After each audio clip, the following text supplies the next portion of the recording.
पिछले 1 महीने से हम एजिटेशन पे हैं। आज हम जो प्रेस कॉन्फ्रेंस कर रहे हैं, उसी का एक हिस्सा है। आज हम जो प्रेस कॉन्फ्रेंस कर रहे हैं, ये पब्लिक को हम बताना चाहते हैं, ऑल ओवर इंडिया में जो है वो प्रेस कॉन्फ्रेंस हो रही है। हमारे जो मेन इश्यूज़ हैं, आपके सामने हम लाना चाहते हैं।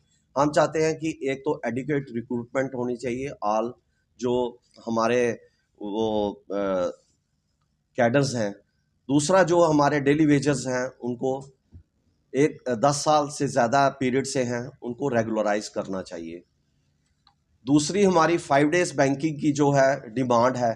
1 साल से पहले की जो है IBA ने उनको DFS में भेज दिया है और आज तक गवर्नमेंट जो है वो डिसीजन नहीं ले सकी। वेयर एज के other departments, IT sector, DFS, even LIC, GIC, सभी जगह जो है ये 5 डेज बैंकिंग है। तो हम ये चाहते हैं कि बैंक्स में भी 5 डेज बैंकिंग होनी चाहिए। बैंकों के जो परमानेंट जॉब्स हैं उनको आउटसोर्स नहीं करना है, ये हमारी डिमांड है। उसके अलावा जो हमारी डिमांड है कि ग्रेजुटी जो है हमारी अभी तक 20 लाख है, जो सेंट्रल गवर्नमेंट में 25 लाख हो गई है। हम ये चाहते हैं कि वो 20 से 25 लाख हो जाए और इस पर इनकम टैक्स नहीं लगना चाहिए।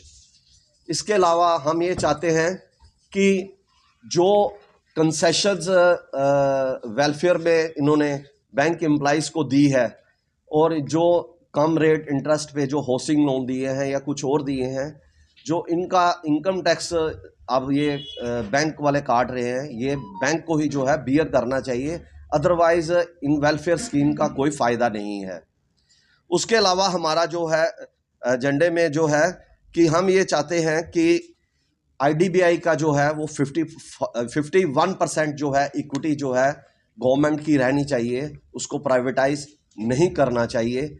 हमारी ये सबसे बड़ी मांग है, क्योंकि प्राइवेटाइजेशन से जो है आपने देखा है कि बाहर की लोग आएंगे और हमारे यहाँ से कंट्रोल करेंगे। वेयर एज कि हम ये चाहते हैं कि नेशनलाइजेशन में जितना बैंक्स ने ग्रोथ किया है अपनी इस भारत की इकानमी में, वो इतना प्राइवेट सेक्टर ने नहीं किया है।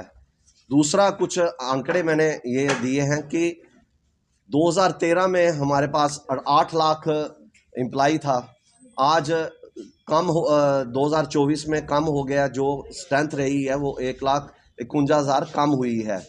इसी तरह से पब्लिक सेक्टर बैंक में जो है 8 लाख था, 8,56,000 समथिंग था ये 2013 में, लेकिन 2024 में वो डाउन होके उसकी जो है वो लगभग 3 लाख का फ़र्क पड़ गया है, 3 लाख कम हो गए हैं। वेयर एज के पब्लिक जो प्राइवेट सेक्टर है वो 2,56,000 था और 2024 में वो उनकी संख्या जो है स्टाफ की 8,56,000 समथिंग हो गई है।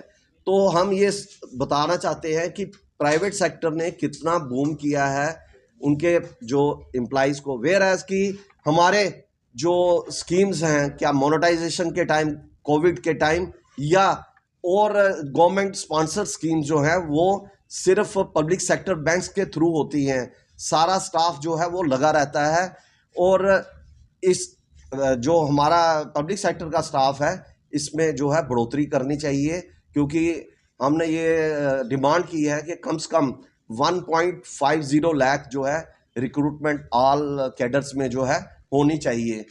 तो ये हमारी डिमांड्स हैं। दूसरी एक और डिमांड है कि रेजिडुअल इश्यूज जो हैं हमारे 11th बाईपार्टाइट में एज वेल एज 12th बाईपार्टाइट में, हमारे अभी तक जो है रेजिडुअल इश्यूज जो है रिजॉल्व नहीं हुए हैं। अभी 13 को हमारी जो है मुंबई में UFBU और IBA के साथ मीटिंग थी, लेकिन वो विफल रही। कोई भी जो है इसमें हल नहीं निकला है।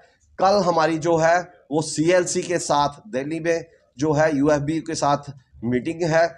हम देखते हैं, हम नहीं चाहते हैं कि हम जो है एजिटेशन का पाथ जो है अडॉप्ट करें, लेकिन हमें मजबूर किया जा रहा है कि हम एजिटेशन पे जाएं और हम स्ट्राइक पे जाएं। और हमारी जो स्ट्राइक है वो 24 और 25 मार्च को है। 48 घंटे की हम जो है वो स्ट्राइक करेंगे। 23 मार्च मिडनाइट को हमारी शुरू हो गई और 25 मिडनाइट को जो है हमारी ये स्ट्राइक जो है वो ख़त्म होगी। अगर फिर भी हमारी गवर्नमेंट नहीं सुनती है। नेक्स्ट प्लान जो है यूएबीयू जो है वो तैयार करेगा, हम पीछे हटने को नहीं है। हम जो है अपनी डिमांड्स को जो है मटेरियलाइज करवा के ही रहेंगे। Thank you very much.